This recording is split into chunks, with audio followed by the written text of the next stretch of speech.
Welcome to the third session of the series, A Time to Heal. Today, my wife, Sister Carolyn Hanson, is going to help me guide you to look at what part you and I can play as we seek God's healing. I'd like to begin with a story. Imagine a well-dressed man and he had a fistful of money. He's arguing with a general store owner. The man is simply wanting to buy a loaf of bread. He has thousands of dollars in his hands, but the store owner won't sell him the bread, even for thousands of dollars. Here's the problem. It's 1965, and the man is holding Confederate bills. You probably remember the American Civil War was divided between North and South, Union and Confederate. The Confederate states were trying to pull away from the United States. The Union Army prevailed and ensured that the states would stay united. The Virginia Department of Historic Resources explains the overall quality of Confederate currency declined throughout the war. The first notes were worth only 95 cents compared to the dollar and gold, and that value quickly fell. By 1863, the notes were worth 33 cents to the dollar, and 2 years later, they were worth less than 2 cents to the dollar.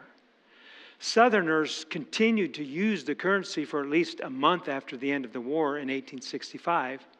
After that, the bills became worthless and couldn't be converted into anything else. Many Southerners lost their fortunes as a result of using Confederate currency throughout the war. Currencies, whether furs, beads, gold, money, or crypto, are only valuable in places where others value that currency. God's kingdom has its own currency. God's currencies are not things like money, fame, talent, skill, good works, and self-righteousness. His currency is trust and faith in Him alone. This series is talking about a time to heal. But healing is a gift from God that He gives to those who trust and believe in Him. He gives it to those who believe and ask. He gives it if and when He decides. Many people forfeit healing because it's not something we can demand or control. And they try to get God to heal using their currencies of begging, bribing, earning, or demanding His blessings.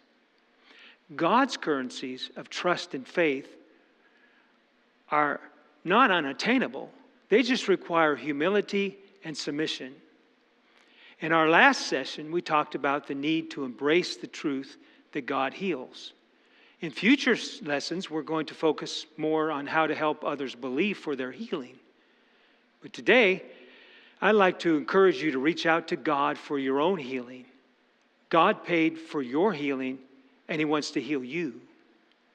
Isaiah 53:5 declares that He was pierced for our rebellion, crushed for our sins. He was beaten so that we could be whole. He was whipped so that we could be healed. So faith is the catalyst for healing. Although we can't demand healing, our faith often determines how much God can do for us. Often our healing comes because we pursue God. In these lessons, we'll recount the Bible stories about healing, which some of you remember.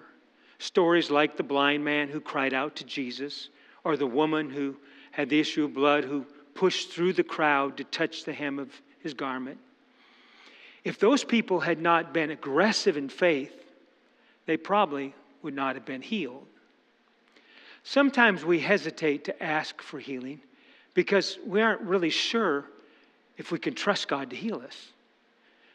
Maybe we aren't sure if healing really happens, or maybe we don't feel worthy to be healed.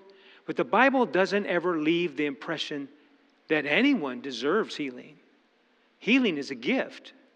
God is waiting for someone to trust Him enough to ask. Since trust and faith are so intertwined and important for healing, allow me to share this article that I wrote that explores the idea of trust. It's titled, "All We Need to Do is Trust." There's a video on my hard drive that documents 4.5 minutes of my life. I was flying like a bird. Well, more like a bird in a hurricane. It was my long-awaited attempt at indoor skydiving. The advertisements were so appealing that it looked like a lot of fun and not all that hard. Having arrived a few minutes early, I had an opportunity to watch the few preteens that were there take flight toward the end of their session. A small, lithe instructor was gripping one leg and one arm of his students as they soared above the ginormous fan, twirling and screaming and laughing. I was ready. After several minutes of instruction concerning the hand signs and safety practices, and a video in which indoor skydivers were flying high and doing somersaults and other stunts, we were asked to sign a release form, just in case things didn't go so well. And then we suited up. This meant removing my glasses, finagling into gloves, special shoes, oversized coveralls, and a helmet. I then put on special goggles and inserted earplugs. With a limited field of vision, limited hearing, and no personal experience, the instructor and I stepped into the famous wind tunnel where astronauts once trained. My instructor rehearsed a few hand signals and had me practice crash landing. Then he had me step back as the operator put the fan into full mode.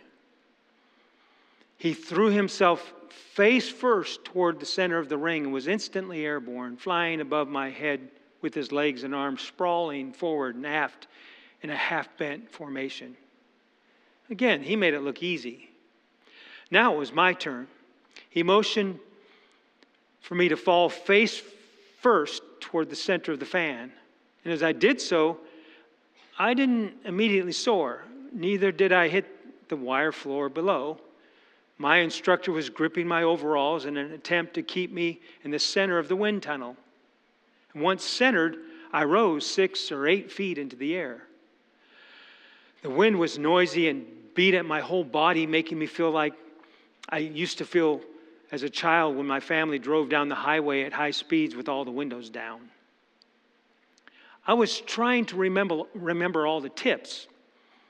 Relax, bend your arms and legs, let the wind carry you. I thought I was complying, but my instructor seemed to be struggling to keep me in the air. And then he threw me to the edge of the circle where I tucked and rolled into a padded seating area. After helping me to my feet, he signed to me that I should be more relaxed and not so stiff. I later learned that I was inadvertently pushing against the wind with my hands and feet, causing my body to veer off course. My second attempt may have been even worse. I could tell my instructor, who is not as heavy as I am, was earning his wages that day. 4 flights in less than 5 minutes, and both myself and my instructor were ready for something else to try.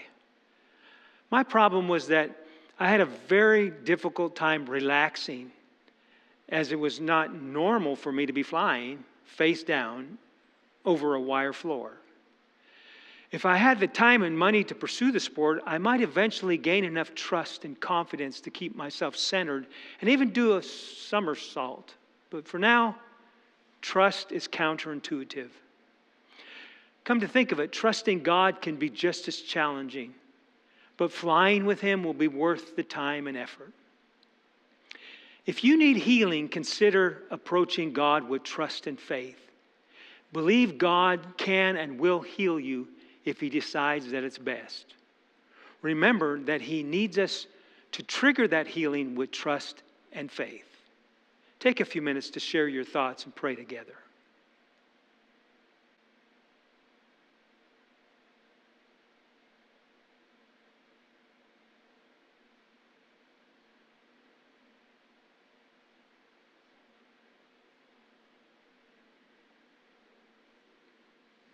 Hi, my name is Carolyn Hanson. I am very involved in helping my husband lead II Ministries, and I've been asked to say a few words about faith. Your faith will make you whole. Hebrews 11:1 tells us, now faith is confidence in what we hope for and assurance about what we do not see. Think about this description of a Bible story. Anxiety, fears, struggling to deal with a disease there seemed to be no cure for, over her head in medical bills, and still no answers or relief from the pain and symptoms. A woman shunned, lonely, desperate. We meet her in the New Testament of the Bible, and she is simply referred to as the woman with the issue of blood. We're not given her name. You may have found yourself in a similar hopeless feeling situation at times, desiring to have the confidence in what you hope for, as Hebrews describes, but still struggling to believe what you cannot see. The story told in Mark chapter 5 is of a woman who, because of her condition, had been to many doctors over a 12-year period for treatment, and yet she grew worse. She spent everything she had to pay the doctors, and she had not received help or a cure and was left with nowhere else to turn to for help. Not only was this woman struggling with a physical ailment, but she had also become a social outcast, living under the law of Moses, which read, "A woman with bleeding is perceived as unclean for 7 days, and whoever touches her shall be unclean until evening." This would mean that she could not attend temple or maybe not even visit with friends, as she would make them unclean also. No one would have wanted to touch her, and she could touch no one. It was a lonely existence until Jesus. She had heard about Jesus. Hope and faith stirred within her to think of the possibility that Jesus could help her, possibly heal her like he had so many others. So she came up behind him through the crowd and touched his robe, for she thought to herself, if I can just touch his robe, I will be healed. Immediately the bleeding stopped, and she could feel in her body that she had been healed of her terrible condition. But then Jesus turned and called out, "Who touched me?" And she knew in that moment she had to speak. As her story spilled out, Jesus in compassion turned, calling her daughter and saying, "Your faith has made you well. Your suffering is over." The woman of Mark 5 is the only person in the New Testament to be called daughter by Jesus. He not only healed her in body, but he publicly declared her clean, no longer a social outcast, no longer alone, but accepted and affirmed by the Savior. One final word Jesus spoke to her, "Go in peace," which means go live in harmony, security, safety, prosperity, and the tranquility of being right with God. Often receiving from God is easier than we think, for the Bible lets us know that He is never far from any of us. Are you experiencing a situation or even a physical issue? As we choose to make the effort and reach out in faith, Jesus meets us where we are. Many scriptures encourage us to know that He wants to give to His children and supply all of our needs. Be assured that He will never turn away from you or shame you. Jesus will simply reach out with His nail-scarred hands and call us His child. We cannot see or physically hold faith, but it is real, and when we believe, we can receive healing of all our diseases, physical, emotional, mental, or spiritual. Your faith will make you whole. It is time to pause and discuss this idea, and then talk to God about it.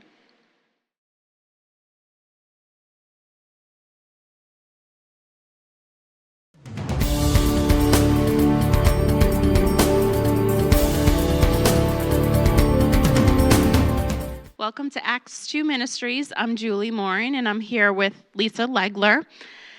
We're going to be talking about what God has done in her life. Lisa, can you please tell us your situation and how it came about? Yes, on July 9th of 2020, my dad unexpectedly passed away. And I thought I was handling it pretty good, but I was unable to breathe very well for the next couple of days. I was sent to the emergency room where they thought I had COVID, and it kind of made sense until they wheeled me up to the cardiac ICU and said, "You don't have COVID, don't you know you have congestive heart failure?" And I was shocked and I was numb. They eventually sent me to Hartford Hospital for an angiogram, And I had a lot of time in those 5 to 6 days to pray. And I just said, God, please heal me. And all he said was, you're going to get a new heart. You're going to get a new heart. I had no idea how, when, but I believed it. I was discharged from the hospital a few days later. Wow. So, how did you pursue healing? They put me on a very, very expensive medication, which was going to come to an end and cost me almost $1,000 a month, and I knew I couldn't do that. But I did take the medication as I could. I had an interim echocardiogram, showed slight improvement, and that was in December. Then in April, I had my final echocardiogram, and the technician said, "You shouldn't be here." And I was like, what? He says, your heart is working better than normal. It was up to over 30%, which sounds low, but that's very good for a working good heart. So I knew, and I cried all the way home thanking God. He promised me. And the ironic thing was, it was 9 months later, it was like almost a rebirth of me. And I just want to tell everybody that talk to God, ask him for these miracles, because if he can do it for me, he can do it for you. Absolutely. Thank you so much for your testimony, Lisa. God bless. On August 28th, 1969, a friend of mine, Joe Kaufman, came over to my house with a motorcycle that he had just bought, 250 Honda. So we went for a ride. We were in a bad car wreck as a result. Both ended up in the hospital for a while. I was in intensive care for a month. I had a really bad head injury. From my head was split open from back here all the way over to here, 63 stitches, and they put a 5-tube drain in my head to drain off any excess fluid and that kind of thing. In intensive care for a month, I went to a Jewish hospital after that for my rehab. And after about a week or so, the doctors come around and they look at you and test this and test that. And so they were looking at this tube and they decided they were going to take it out. And they took it out, and the skin on each side of where the tube was had healed. So, then I had a hole in my head. So that was no good. So the doctors said, tomorrow we'll schedule you for surgery, and we'll go in and we'll cut the healed part out and then sew it all back together and cauterize it. So that night my mom came by. She asked what was wrong, and I said, I'm just sick and tired of being poked and prodded and all this kind of stuff, and I got to go to have surgery in the morning. So my mom says, why don't we just pray and ask the Lord to intervene? So we did. And my mom went home. I didn't feel anything special. And the next morning, one of the doctors came in. There was a group of them, like 5 or 6. They were all doing their internship at Jewish. And he came in and he says, let's have a look at that. And he took the bandage off, and it was healed. And he said, who cauterized this wound? I said, what do you mean? He said, who cauterized it? Who came in here and healed this, cauterized this? And I said, well, Jesus did. Because my mom and I prayed last night, and he's healed me. He goes running out of the room, brings back the other 5 guys, the other 5 doctors, and the main guy. I think it was Golden, or anyway, the main guy, the older guy that was over all these interns. And he looks at it, and they all look at it, and they were just in the day before, and they saw this big gap, 1.5 inches long and 1/4 of an inch wide. My skull was open right there, or my skin. And then I tell him the story, what happened, and he said, gentlemen, your first miracle. And that was it. I don't know why he wanted those guys to see it, but he did. That was one of the first healings that the Lord has made for me and given me.